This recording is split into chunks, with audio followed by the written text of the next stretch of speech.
Well, hello everyone, and welcome to another episode of the Teamwork a Better Way podcast. I'm Christian Napier, and I am joined from frigid Salt Lake City by my illustrious co-host Spencer Horn. Spencer, how you doing? Wonderful, Christian. Yes, doing my best to stay non-frigid. How are Yeah, so you? well, I checked my phone and it said the low was supposed to be 1 degree Fahrenheit, so it's a bit chilly out there. Well, that's down here in the valley, but you go up to Park City and it's like minus really low. Yeah, don't Minus tell me. 18. I actually have a business lunch meeting up there in a couple of hours, so I'm going to be heading up into that very, very cold, frigid Arctic air. I mean, it's so chilly here. But how you been? It's been a minute since we had a podcast. I'm really Uh, looking forward to our conversation today. Me too. I've been great and I'm so excited, energized. I've been in. Last time we talked, I was in Las Vegas. I'll be heading back again Friday, but good to be back with you here in my studio and really excited about our guest today.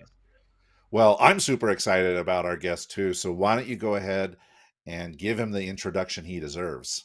Well, yeah, I'm gonna put him on the screen so everyone can look, and see this handsome man. Well, there's few people that you meet and you just the energy and just how you meet them, you're like, this is a good person. And this is Frank Kitchen, and he's called the mindset chef, and I love that. And he's just and not only is he a good person when you see him, it's not because of the 4 books that he's written. It's not because he's a husband and father of 2 beautiful children. It's not because he's spoken to over 1 million people around the world. His story is amazing. His experience is amazing. Just, and I'll tell you a little bit about that. But when you meet him, it's just one of those people that you're like, I need to get to know this person just because he's good. Christian, would you concur when you met him? I would absolutely concur. And I have to say that when we were at the CSP CPAE Summit in Dallas, Texas, for National Speakers Association last month, a question was asked of the attendees, who are all certified professional speakers, top of the top, creme de la creme. What 3 pieces of advice would you give to aspiring professional speakers? And Frank gave amazing advice that I think anybody who is in that profession should check out. So uh, I'm thrilled to have Frank here with us today, Spencer. Me too. Well, it's not really fair because he's kind of been on the inside of the speaking industry for a long time. I mean, he's one of those guys that was actually a meeting planner and was doing that for a university where he would bring in speakers. And so that gave him a lot of insight. But I just love the experience that he had a little bit. Exactly. Right. That's experience that I wish I'm jealous, Frank, but he brings all of this experience, but more importantly, just his experience in the workplace, losing a job, being fired, by an employer, which probably most of us have experienced. Yet, at a time when children are young, and you feel like, what am I going to do? How can I move forward? Frank figured out what could make a difference in the world and has really been someone who is going in and working with organizations to help them cook up positive workplace cultures through gamification and through his recipe of positivity to really help people advance in their careers, work together at a high level. And here at the Team Performance, the Teamwork a Better Way podcast, it's all about how do we get team performance to a higher level. So, Frank, sorry for all the blubbering and blathering, but we're so glad to have you. Hey, thanks for Christian. Yeah, thanks. Thanks for the ego boost. I'm feeling really good about that today. So I mean, let's go ahead and have a great conversation. Yeah, so start us off, Frank. Talk about what's this. You talk about gamification. People hear that all the time. Talk about, first of all, why is it important? What is it? Why is it important to today's workplace culture? Well, the big one is great question is they talk about there's actually studies that say when we make things more fun and more engaging, we actually retain the information more. We can go and apply it. And many times when people hear the word game, they think that we're just wasting time. They think that we are not focused. But if you really think about it, our world right now is very tactile. We're very hands-on when it comes to learning. We're very experiential. I mean, if you even look at video games, the industry right now is bigger than television, movies, and music combined. So it's something that we're always doing. And for me, throughout my work experience, whether we call it role playing, whether we call it experiential learning, it's all still games, and we can learn so much. And my mom is interesting. She was a preschool director and teacher, and she goes, the greatest time of growth for us is from 0 to 4. She goes, 80% what we need to survive in life is learned in that time period. The rest of our life is spent perfecting it. And most kids are role playing or modeling their parents. They're playing games. They're having activities. So why don't we do this as adults? That's so true. And for, I guess, in my generation growing up, just 1 or 2 years ago, um, we used this concept called edutainment. And the Mm-hmm. idea was is that we're learning and we don't know it. And so people are more likely to consume opportunities to grow and learn. Is that similar to what you're talking about? Yeah, very similar. I mean, there's a study years ago. I went to, my father grew up in the Army, but I was working for a college, and we got invited to go to Army boot camp in Fort Jackson, South Carolina. And we went down there, showing us how the whole recruitment process goes and how they get, onboarded. And I go, where'd you recruit most of these, kids? Because they're kids like 18 years old. And they go, well, we go to a lot of colleges, we go to a lot of high schools, and what we do is we sign the kids up for a video game. I'm like, okay, you sign for a video game. And what happens is they have to go put their name and their contact information in, and they think they're getting this free game.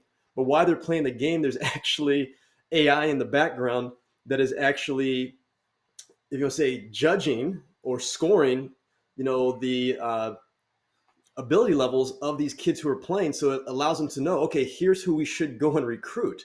I mean, and that's all through games. I'm like, wow, are you kidding me? And we went there and they're doing, quote, war games and doing, demonstrations of how they're going to learn. And they go, yeah, it's like this actually just soaks in. Like you said, it's a point of, it's education, but you don't realize it's education. It's, as you said, edutainment. I love the word. I'm like, I've used that word before too. But, it's the point of, people think you once again are playing, and we'll talk about it a little bit more. But I used to run a toy store. I was a manager and a trainer, and people came in. It's like your employees are playing with the toys. I'm like, no, they're product testing.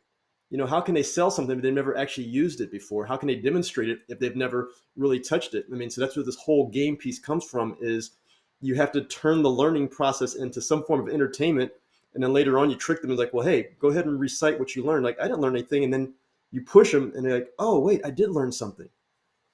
That the experience of the Army that you shared, Frank, it reminded me of a movie in the 80s that probably nobody has seen, but it was called The Last Starfighter. And the premise of the movie, it was they had this arcade game, Yep. and there was a kid who played the game that ended up winning the game. Like, he broke the record, he set the all-time high score, and the game actually was it was a recruitment tool for an alien race who was battling another alien race.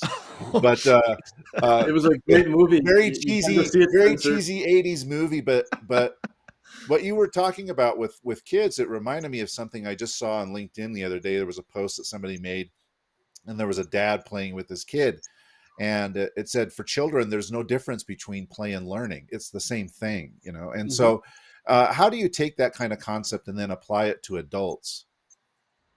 Well, ultimately, the adults, I just had a group recently that I spoke with, and I said it's one thing to play games because people say games are icebreakers. Okay, that's fine to go and play, but the big one is a debrief. And during that debrief, after you do the exercise, after you do the game, after you do the role play, is to have a debrief to ask, what did you learn? And there's not really one, outcome because everybody learns a little bit differently. So when you go and do this, you explain, number one, or you ask the question for the debrief is, what did you learn? And then the second part is you'll ask, well, how can that apply to your, day-to-day work life? Because that's the big piece. We have to be able to tie them together because most people can't see that. And once they do see that, it's funny, they will actually start asking for more and more games because nobody wants to just have, nothing against HR people, but nobody wants to just have like the bullets or the employee manual. As I said, we've grown since the beginning of time. Man, we're hands-on learners. And we've got to this point where we just started like, okay, here's a book, here's a manual, read it. That's how you go and learn. But as my wife says, she's a former teacher. When you really go back to the way the world worked, is you had to go to a mentorship and you had to be an apprentice and you had to prove that you understood what was going on. And that was all hands on. It wasn't necessarily just by memory or like, okay, I read this book or took this test. They're like, hey, show us that you can do it. And that's the same process that works with games. It's so true. And, I've always had this belief that, Frank, how you do anything is how you do everything. And I have so many processes. I mean, hundreds of them that I use with my clients. A week and a half ago, we did a working with a construction company, and they have this. They didn't have enough room in their office, so they have a warehouse, and all the employees were like, "Well, there's no internet, there's no PowerPoint. How are we going to do a training? Like, we don't need it." Yeah. And no slides. I had basically, we had a game set up, and it was very tactile. It was not a computer or anything like that. And we split everybody up into countries, and they have to negotiate for resources and money and food, and we do that for basically half an hour, and the rest of the time we just talk about what happened. I mean, it's amazing because they're learning all these things, and then they can. What you said is they can take what they experienced and then apply that to work. And therefore, what is, I imagine, a question you have to ask a lot. Is that true? It's very true. I mean, as you're sharing that, you brought up a memory for me where I had a charter school group, and I went through and they wanted to do team building activity, get the culture set for it was a brand new school, and we did this activity. It's called Earthquake, and I had my friend Roger Campbell. He taught it to me, but it's a game of communication and movement. And during the activity, I've done it at different places, different settings. And I've actually had people who quit during the process. And during the debrief, I asked people like, okay, if they can quit during a game, what's going to happen when something major happens? And like, oh, they're probably going to quit and walk out. So the funny thing is, and it's not really funny, but the interesting thing is for this charter school, after I left there, this is like their beginning of the school year orientation, about October, so about halfway through the first semester, the principal, who I knew, calls up. He goes, yeah, Frank, we just lost our charter. I'm like, oh no, what are you going to do? She's like, well, we're going to figure out a way to make it through. So I kept in touch with them. And then, so she was actually taking money out of her own personal accounts to help the employees with bills and food and trying to just keep them on. But none of the staff quit. So eventually she went to the staff. She goes, okay, everybody, how come you haven't quit?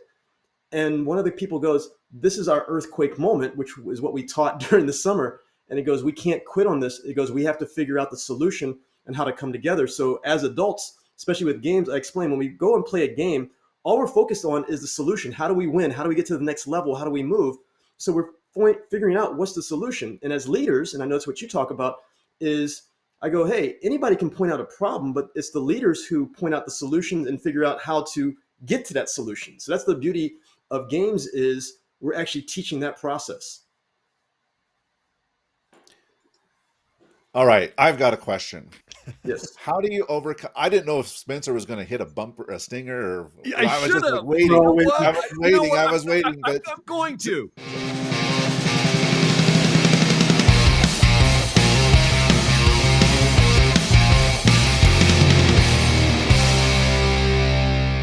Here's the problem, Christian. I get so excited listening, I forget to be the producer here as well. So sorry. It's all good, Spencer. It's all good. I Like have I'm in a the bonus question for round. you, Frank, and it's how do you overcome the reticence of people? I mean, of course, you have your client who is buying your service. They buy into what you're doing. Then you have the attendees, the participants, some of whom might be a little bit reticent or thinking, well, this is juvenile, or this is not really my style. So how do you get them to kind of overcome that initial reticence or hesitance to actually fully participate and engage and learn? Well, the best answer is it starts with the leader. And as speakers, Spencer understands this one. I've coached speakers and worked with speakers, and they'll be like, okay, the audience wasn't good. And you said about reticent. They weren't responsive. They didn't want to be engaged. And they're like, they're a terrible audience. I'm like, no, the audience wasn't terrible. It's you. And that will shock people when I say that. But ultimately, when we're speaking, it's a transference of energy and passion and desire of, do we want to be there? So if we walk in like, hey, everybody, we're going to do some games today. It's going to be really fun. Okay, we're already transferred the energy of like, they don't want to be here. They're bored. So why should we be involved? So the first piece is it shows up on you. Do you look like you're having fun? Are you engaged? I'm not saying we have to be over the top like we're on Red Bull, but you have to explain, hey, we're going to be doing this activity today. We're going to be learning, in a different way. We're going to be having some fun. It's going to be as interactive, but it's only going to be impactful if you're involved too. So we start as the lead. So we have to show our energy. And then number two is too many groups, when they're trying to do these trainings, we try to throw people into the deep end. We actually don't warm them up. We actually create these barriers right off the bat because we try to make them do the most difficult project or game, to start off with. So what you have to do is you have to warm them up. So in the case of me, I just had a group and I go, hey, everybody, we're going to be doing some games, some activities today, but to make sure that you're awake mentally and physically, I got to make sure you are ready for this. So what I'm going to do is I'm going to throw a couple games up on the screen and yell out the answer to the game. And what they'll do is the people start to yell out the answers and they start to warm them up. That way they get to find out, is this going to be an easy crowd to deal with or a difficult crowd? So I have to kind of get the feeling. So I give them something a little less, intrusive, if you want to call it that way, to warm them up. And then the next activity brings up another level, the next activity, another level. Then when we get to the deeper ones, they've warmed up. They've got a chance to show who they are. They've had some explanations of what's going to be going on. They get a chance to physically see it versus, boop, okay, let's just throw you into the fire. And I think you do such a great job of every time I see you, your energy is so inviting. It's never over the top. It's very welcoming, and I think that's something that I'm sure that when you meet with your audiences, that makes such a great impact. And you're right. I mean, part of building that rapport is if their energy is here, you get to be here, not here, right? Just maybe a little bit more and then you can bring it up as you warm them up, just like stretching exercises. I love that. I think you're exactly right. Sorry, I'm just reaffirming, Christian. I know you got more questions. Yeah, keep going. No. Well, what I wanted to ask is, how do you determine which kinds of games or solutions will work with which kinds of audiences? Do you have like a toolbox of all of these things, and you're like, okay, I'm looking at the problem that they're wanting to solve. I think these are the particular ones that are going to work well for them. You're cooking this thing up in the kitchen. These are the ingredients that you want to use Yeah. to, really make an impact. Yeah, so it's not really a toolbox, it's a recipe book, if that makes sense there. But what we do is, anytime I'm going to work with somebody, I don't want to come in with a canned program, one size fits all. So generally, what I would love to do is I'm going to sit down with you, Christian, sit down with you, Spencer, and start to ask, okay, what are some of the obstacles? What are some of the opportunities? I never like to say strengths and weaknesses. I go strengths and opportunities. There's an opportunity for growth. So where's the area you see the most opportunity? So someone may say communication. So now I'm going to go to my recipe book and find all my communications activities that we're going to teach. And we'll explain to everybody, hey, we're going to be working on communication ideas today. And I also explain when we start things off is, hey, has anybody here played a game before? And they go, yes. And it's like, hey, is there anything wrong with playing it your way? And they go, no. I'm like, but what happens if you do the same move over and over again? And people go, oh, we get beat. I was like, so I'm here today to give you some new tools for the toolbox, as you said there, Christian. I was like, or just to give you some new moves. That way, you've got something to counter, especially in customer service when I work with those groups, counter what people, are going to bring at you, because we deal with people every day. And guess what? People don't always do it the way we want them to. So the big one's always going to be, when you're going to be doing these trainings, any of the groups that I will work with, I need to sit down with, one is a lot of times leadership, and ask leadership, hey, what are the areas of opportunity you feel people need to grow? And we'll do that. And there's even been points I've come in and worked with the staff to find out, hey, it's like, where would you like to grow? So they're giving feedback. So now that's the buy-in, is he's not coming in to tell us what to go and do. He's coming in to be a resource to help us get to where we want to go. I mean, it's one thing to tell people something, but it's another one to say, hey, as my wife says, the 4 words are, how can I help? So I always want to position myself as a resource versus this, speaker, expert coming in to just change everything. It's a point of, like I said, if we were playing a game right now, let's say I'm out doing hiking. Spencer was talking about hiking earlier. Spencer's going to probably be like my son was on Friday when we went hiking. He goes, hey, that trail is icy. Here's a better option. He didn't tell me I was doing anything wrong. He was just giving me a resource. We have to position ourselves that way versus coming in like, hey, you're not good enough to climb that way, so let me tell you how to do it better. I've already shut people off. Yeah, well, I just bring my crampons. But Some people brought those the other day, and we were very impressed. yeah, there hiking. You can get. We have several different kinds. When you come up here, we'll you got to have them when you're up north, man. You're not down in that sunny, southern Arizona country, but Listen, this is so right. I mean, what you're talking about, I know you're called the master chef, right? I had a mentor once, Frank, that used to say, I'm not telling you how to make spaghetti." He would always say that. Yeah. So you're not coming into a company telling them, uh, let me tell you how to, cook to be, create the culture you want, but let me give you a recipe that you can use with the ingredients that you have. And Mhm. you provide the environment, and then you point out what's going on, it sounds like, right? And then you help them to have those ahas, and which is a wonderful way for them to learn, because they're always more invested in their own ahas and ideas than they are yours, aren't they?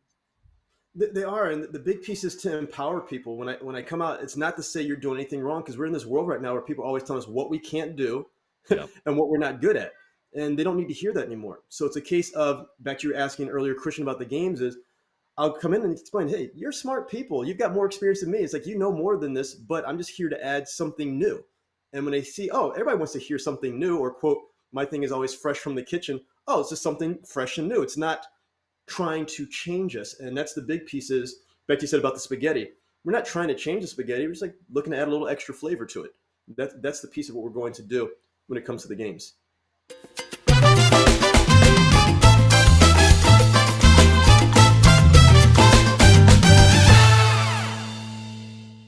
Fresh from Yes. the kitchen. That's amazing.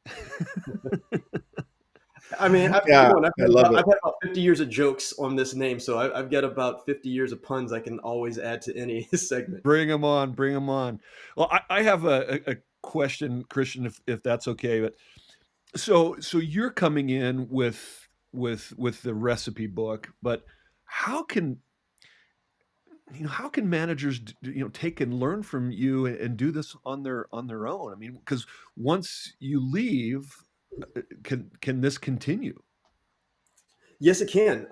There's two ways we can do it. Number one is when we come in at the end of any program, I actually provide upwards of 25 pages of PDF of other activities and games that they can use, and it actually walks them through the process. But also, when I come in during the debrief of every activity that we do, I explain how they can replicate it. Like saying, "Hey, you don't have to do my game. What are some games that you've done in the past when you were a kid?" I explain how we can, relate it. It sounds pretty basic, but my wife was a special ed teacher, and we came into the classroom one day, and she used to give me her curriculum. It was like, "Hey, if you're good, everybody, I'll bring my husband on Friday, and he'll do a game show." So we do a game show of the curriculum, and the kids liked it. And then some teachers started to show up, like, "Oh, well, how do I do that?"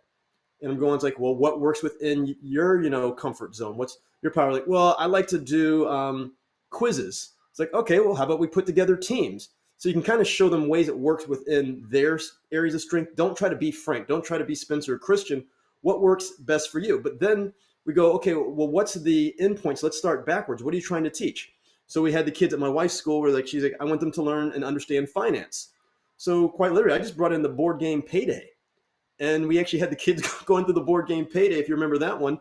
And the kids started going like, I don't want to check the mail anymore. There's going to be bills in there. How come my kids are doing this and do? I'm like, now you understand what your parents are going through. And they're like, whoa. And I was like, what have you learned here? To go, oh yeah, I got to watch my finances. That was once again through a game.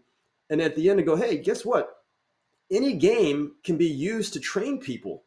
But the ultimate piece is, what is the outcome you're trying to teach? And as we shared earlier, what's the debrief? I mean, so we can do a game as simple as just getting a coin and doing heads or tails. And what's that game? It's a game about choices. So we're going to talk to our employees about going, hey, are you making smart choices here? Are you committed to making those choices? But ultimately, you're going to have to make a choice if you're in a leadership position, because you can't just sit on the sideline and say, I'm not going to make a choice. That's a debrief.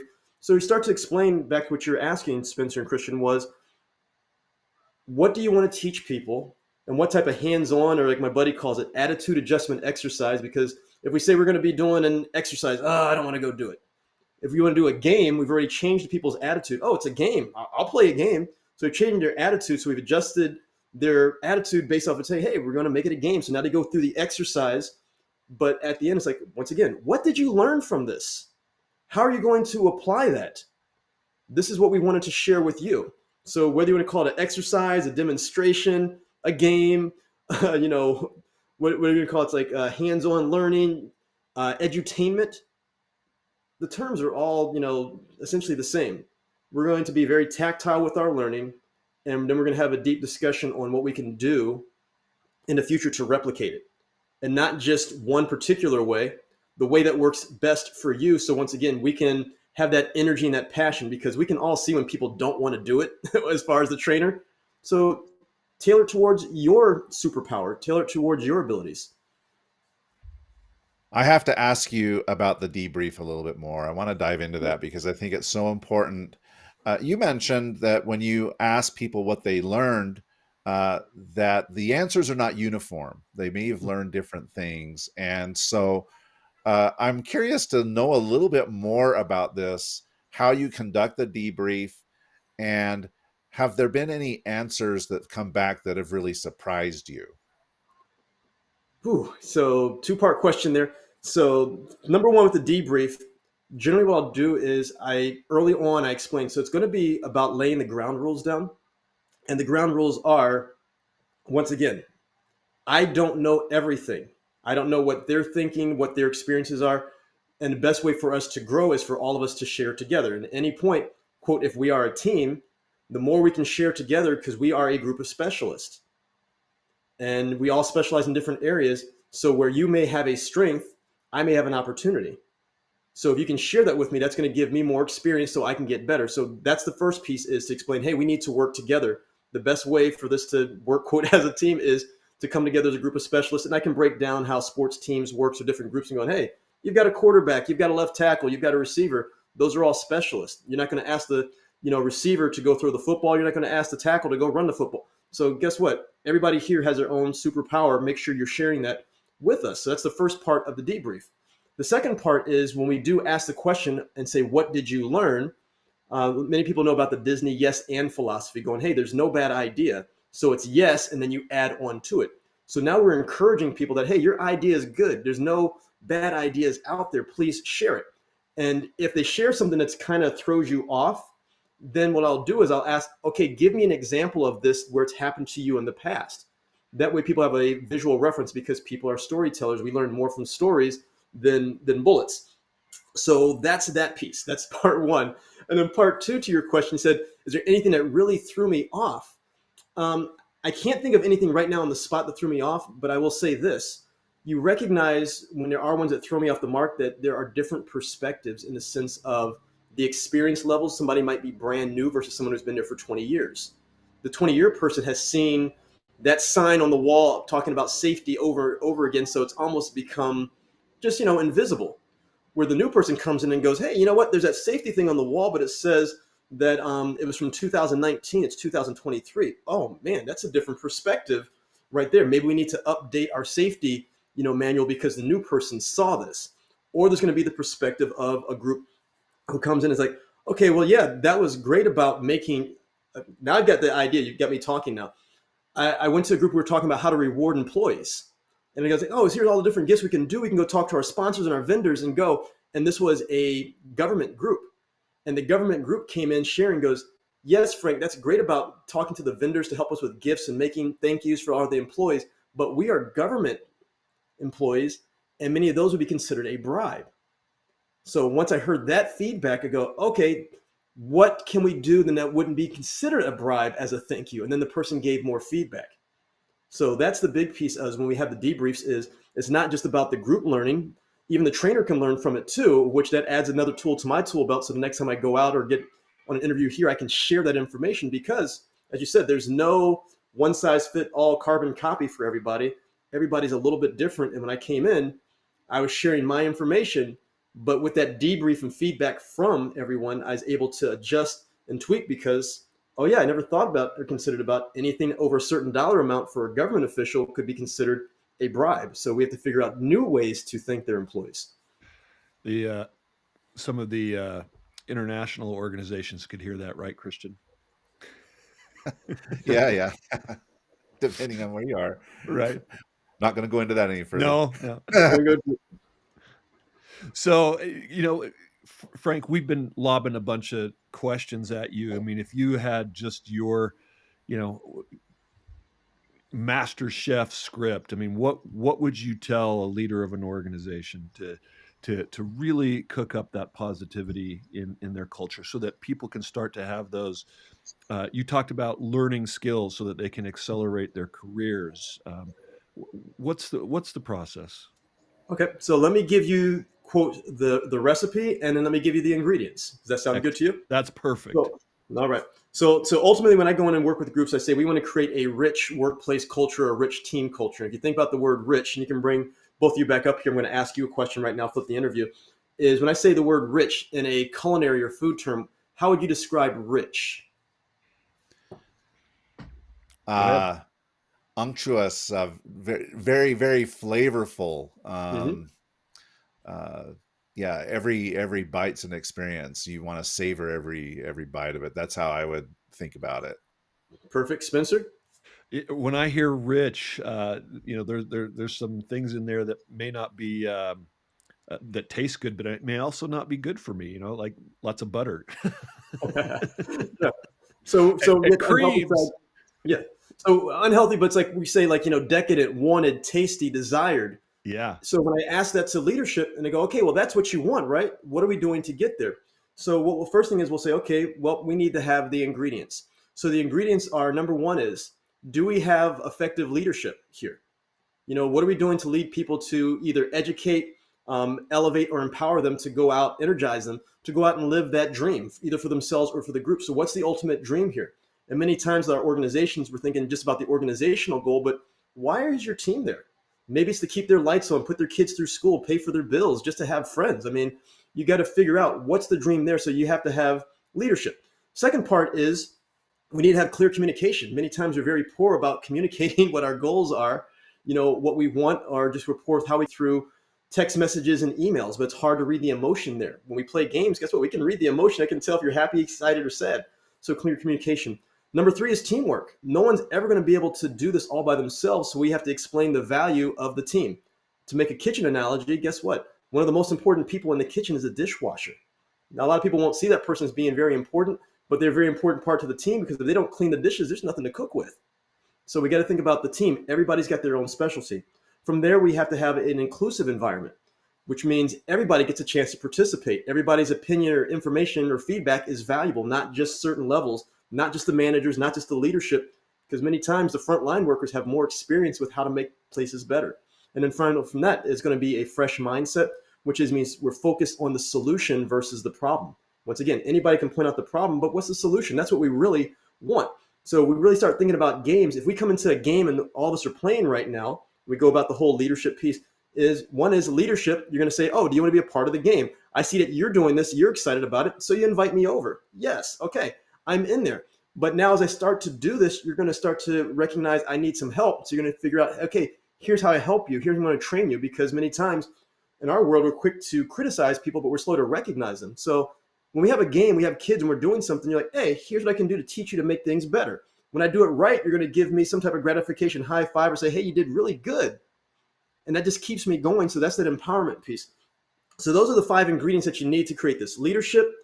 Okay, number 1, clear communication, teamwork, inclusion, and a fresh or a growth mindset. Those are the ingredients. But now we need the recipe. And here's where the recipe starts. And you can explain the ingredients to everybody when you go through this. So number 1 is, I like to call it the 5 R's. The first R is we got to recruit people. And we recruit people or passionate people or knowledgeable people who want to be a part of the dream or the goal. So as the leader, okay, how are we recruiting people? Based off of our actions, our excitement. That draws people over. If you're smiling like you're doing good, people want to come over. So we're going to recruit the right people. Number 2 is we're going to recognize what are their special abilities, what are their special talents. So we're making time to understand people. We're not just trying to put the square, peg into the, round hole. What are you great at? Let's put you in positions to succeed. From that piece, we have to retain people. And the funny thing was, if I wrote retain on the screen right now and I started to move the letters around, retain actually changes around to trainee. So we have to train everyone on everything, every opportunity, and just give them every example to succeed. So what are we doing to train people? The more we train people, the more we're going to retain those people because we see them as valuable. If you really want to show people how much value they have, take some time to mentor, coach, or train them up to move up within the organization. From there, we got to reward people. How are we rewarding people? As I said, I'm not saying it's got to be a participation banner or ribbon, but we're so quick to criticize people. If they do something wrong, we're right there on top of them. But if you think about a child, especially if they're doing something, they fall down and get back up, we're right there to say, hey, good job, keep going. That actually empowers people. So what are we doing to reward people? And many people are either internally motivated, so intrinsic, high five, great job, or they're extrinsically motivated. That's the people who just want stuff. They want the promotion, the trip, the car. And when we do these four things, we get to number five, and the fifth R is resource.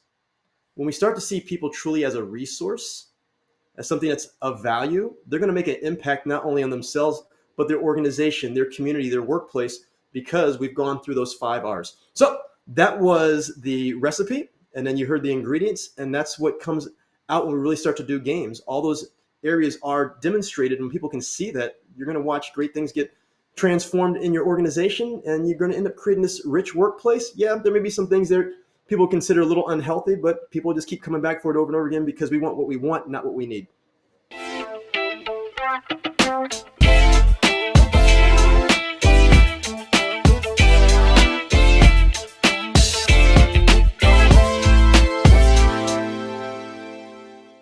You know what? You need some cream sometimes. Otherwise, life gets a little boring. Listen, there's three things that I want to focus on that you said. So much great in what you said. Earlier, you talked about the fresh eyes seeing something about safety on the wall. Then you talked about, related to that, this principle of Kaizen, which is the frontline workers sometimes can see things that, senior executives don't see, and therefore have valuable input into processes. And then lastly, the last thing you said is that they become valuable resources, and view your people as that way. It's interesting. I've had last week and this week conversations with a division of a $2 billion company. And part of the challenge is, a senior manager with 20 years of experience having problems with communication with two new, very qualified and new people on the team within the last 6 months. Now, what's interesting is that this major organization has just implemented a new ERP system, and it's creating real issues for these new hires to come in and have success. And so they're giving feedback, and that is creating some serious dynamic and tension within this team, because it's like, hey, we just got to go hit the numbers, and it's like, well, we can't, because here's the issue. These problems are not just, it's more than just saying it, 5-step. These are real problems that they're facing. And so the steps that you're giving are so useful and so helpful, because it's what I'm saying is it's not just a simple game that we're talking about. These games and this approach can help make a huge impact in people's lives. And so it's a serious issue, because these two employees want to love what they do. They want to know that they matter. They want to make a difference in their lives, and be excited about going to work. But if they're just dreading every day because they can't even fight the system, because this huge organization won't let them have a say, now you're going to lose great people. So it's the opposite of recruiting great people.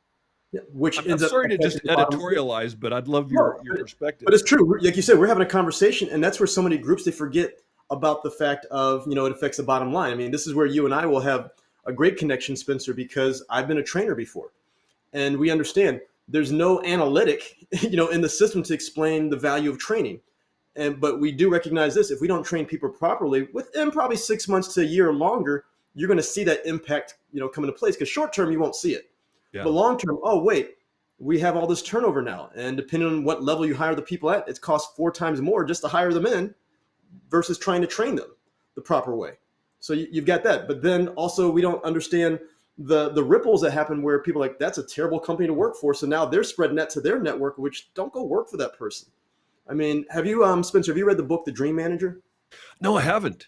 Dream Manager. Dream Manager is a great book, but it talks about valuing your employees. It's a mythical company, but it's an amazing book, because it talks about really valuing the employee, and how once you value the employee, it will affect the bottom line of the organization.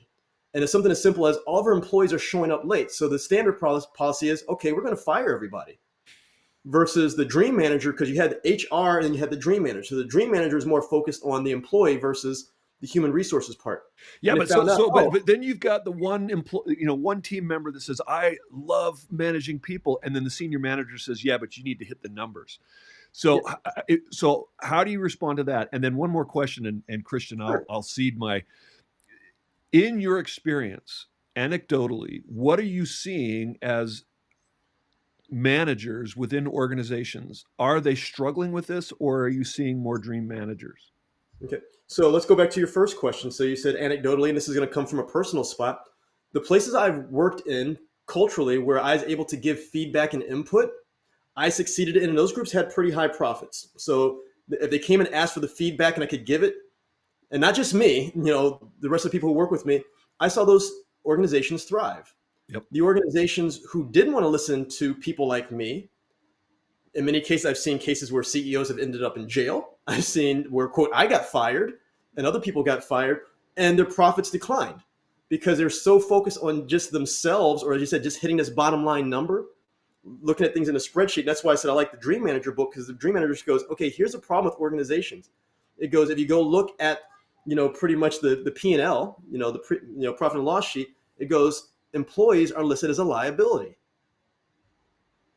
So, I mean, that answers pretty much your question in most parts is if we're seeing our employees and staff as a liability, just as a bottom line number, and that's all you care about, then watch what happens to your organization. The late Harvard psychologist David McClellan, based on his research, said that up to 1/3 of financial results come from the workplace culture. That's all about relationships. Right. Okay, Christian, I'm sorry. I had to say it. Yeah, and it's true. And I mean, that's the world. Like I said, I've been a trainer in groups like, well, first group is like, once we start having budget issues, we cut the training. Mm-hmm. And then we watch it just nosedive off even more. And I mean, I think I shared this with you before, Spencer. I worked for a company and they told me, Frank, you're training too much. I'm like, what do you mean you're training too much? And they go, well, we normally do only 2 trainings per year. I was doing a monthly training. And they're Yeah, like, but well, you're taking people away from the work. So the time they're spending in the training, they're not working. yeah. That's But the thing was, mindset. yeah. And that's what their mindset was. But I was actually doing the training on our own time and the employees actually loved it. I mean, yes, do I pay them to come there? Yes. But ultimately, this is in retail. We were like 50% above goal, not 50% above sales, but whatever the goal was that they set. And I goes like, here's the deal. I was like, if we do not hit our number, back to you asked me about the number. I was like, if we don't hit our number, I was like, I will stop training. We never went below the number. Like corporate kept coming in trying to figure out what was going on, what were we smoking, what were we on? But the thing was, when we showed the value to the employees, they actually took more value in the process and the organization. They helped with the training piece. They used to pull me and my managers out of the store because they thought that we were feeding information to the employees, and they would go ask quiz the employees, and they knew the whole process. I mean, and this all came from, I had a mentor. We're still friends 30 years later, but early on he gave everybody, hey, everybody who's here, my goal is I want to make all of you, store managers. And we're like, what is he talking about? We're cashiers. What's he talking about? He goes, I want to be, valued. He's like, or I want to be known for promoting people versus just hitting the bottom line number. With that group that we had that one time, is like maybe 5 of us, 4 of us got our own stores. And the only person who didn't get a store was she got married. She wanted to be, a mother. She goes, hey, that's not for me right now. But we all got our own places because he put that value in. And guess what? We had the sales numbers, we had the retention, and we did good. But corporate always kept coming. It's like bottom line, bottom line, bottom line. And, eventually, he had to leave. But early on, case was he promoted all these people. We got stores. And the funny thing was, because he poured so much training into us, even for me, when I first came in, they're like, okay, who is this new guy? Within 3 months, like he's one of the top salespeople. Because once again, we created this culture of valuing people, properly training the people, and then the results showed. I mean, and I had to show something like just understanding the employees. I had one guy, you'll love the story. He was a wedding singer. I'm working at a toy store, okay? So if anybody remembers KB Toys, so a toy store. And it's very much, I would get the numbers from the corporate office. You got to do this, do this, do this, do that. We're in a toy store. This place should be fun. So something as simple as like, hey, everybody, just go find a toy you've got the most of right now, run around the store, play with it. By the end of the day, it was sold out. And I go, how did you sell that many? So my one guy was a wedding singer. We had karaoke machines. And I understood, the other manager understood that, okay, he sings on the weekend, so we always would let him get off about 3 or 4 o'clock on Saturday. But the one day we got karaoke machines, like, okay, well, we got to sell it. What's the best way to sell it? Let's demonstrate it. We're like, and the employees would come and like, hey, can we demonstrate this and that? I'm like, okay, hey, guess what? You're the demonstration guy today. What do you want to do? He's like, I want the karaoke machine. Like, go for it. He went out and he was practicing for his wedding songs that night. And he sold like 30 karaoke machines because people saw him actually. So listening to the employees and valuing their feedback, empowering them, I mean, it works. I mean, that's just one example. And I know, like I said, we've got these bottom line areas today, but everybody's looking at the figures, but we have to find out where some of the other areas we can cut. What are some of the, ask the employees. The employees know where, things are being, wasted as far as overspent, how we can make things better. But we always think, okay, if you've got a title, that's who we got to go to first. And we really forget about, as I said, the frontline people. And I've, through personal observation with certain groups, the ones who are willing to listen to the frontline workers, I mean, they have the buy-in. And because they have that buy-in, they feel like they are a part of leader or they've got ownership of that organization, they will help make the changes. They're not going to overuse, X. They're not going to throw Y away. They're going to, want to be a part of a process of which even having an internal like leadership team where it's like, hey, guess what? We're going to give this group here ownership of some of the transformation. I mean, we don't have enough time here today because like now you got me going to my deep spot. That's not for the time, but that's for the feedback, because these are my hot buttons and I'm passionate about too. Now, I'm glad you got fired up, Christian. How about you? Absolutely. And we're up against it. I've got one last question. Spencer, you might have one last question as well. But my final question is this. Have you noticed anything different or any differences generationally? Because we hear from a lot of people that people in this demographic respond a certain way, and then people in this other demographic, they respond a different way. So what are you seeing now working with, you got boomers to Gen Xers to millennials to Gen Z folks. What are you seeing is resonating with these different demographics? Well, number one is people need to understand what the different generations are. We got people calling Gen Zers millennials, and they're not. People don't recognize that the first group of millennials are in their low 40s now. Another piece of it, they recognize all four of those groups are in the workplace now just because of the way the economy is. So you've got people who have normally, the boomers, been retiring, need to keep some money in, so they're working. Then you have, the Gen Z and the Gen X, they're working. And then you've got the millennials. So you've got all four groups going. But the big piece I can say that's standard through all of them is we're losing the art of either when you call it communication or community. We're just going in with our heads down and just staying to ourselves versus really trying to understand the people who are around us, that we can understand from groups, because you've got the older group who are still trying to be like their parents. Let me tell you back in the day, and the other group's like, I don't want to listen to you anymore. You've also got the point of, I've watched with the millennials and the Gen Zs, they're going, okay, I've watched my parents and my grandparents, who are the people, let's go get the golden watch and we're going to retire, we're going to be here for 30 years. I watched them recently lose their work, not because of poor performance, but just because somebody else in the financial piece and not paying attention did their job wrong and they lost their job. So why should I be loyal? So especially for the groups who are about 30 and under, which is going to be those back-end millennials and that Gen Z, they're coming in going, hey, you know what? I'm going to look out for what's best for me. They're going to be asking more questions. They're not necessarily trying to be loyal at this point because they're going, hey, I saw what loyalty did to the people ahead of me. So I'm going to go look out to see what's best for me. And if that means I need to leave this job right now and go to something else that's better, they pretty much have this free agent mentality, since we're talking about games and sports. They're going, hey, I'm just going to look for what's best. So understanding that any of these groups now who are going to be millennials and above, especially who are in a leadership or hiring capacity, need to really make time to understand, hey, guess what? These people may not be here long, but what can we do to set them up for success? We need to ask them, what are they looking to do? They're not really looking at a 5 or 10 year plan. That's one of the worst questions. Where do you see yourself in 5 or 10 years? The world's changing too fast for that right now. So we need to ask, what are you looking for now? Well, I'd like to get experience on building websites. I want to get financial experience. Okay, then give that to them. Is there a risk that they're going to leave? Yes, but there's also a risk you're going to fire them. So why are we worried about that? But if we really take care of these people, then what we're going to do is we're going to, quote, build this employee pipeline. If you can take care of these people well, and they're able to move on to something bigger, they're going to share the friends. Hey, this is the place that started for me. They poured into me. And essentially, almost all employers, in my opinion, are going to become incubators. Some people are going to stay around, but ultimately, we're going to be kind of like how Silicon Valley was. You go to this place here to get the better job. So back to me, working at a college, I had student employees. They're on a grant from the government. I can only keep them at max 2 years.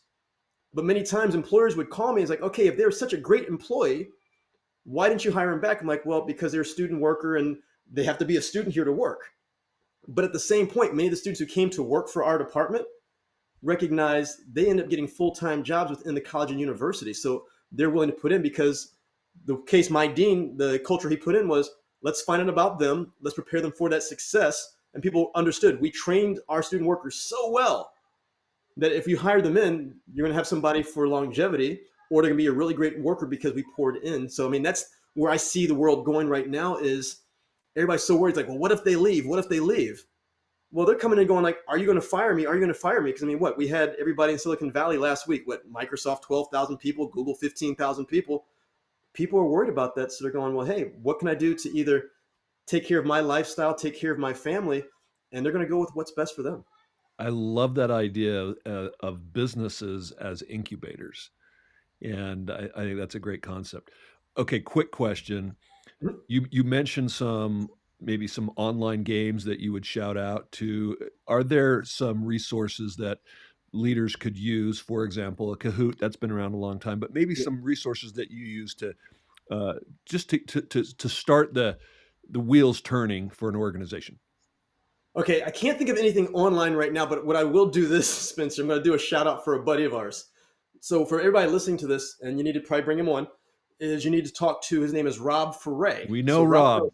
We yeah, know so Rob, Rob and has all the technology. That's my go-to guy when it comes to technology games. He's always yeah. showing stuff and then showing it to my kids.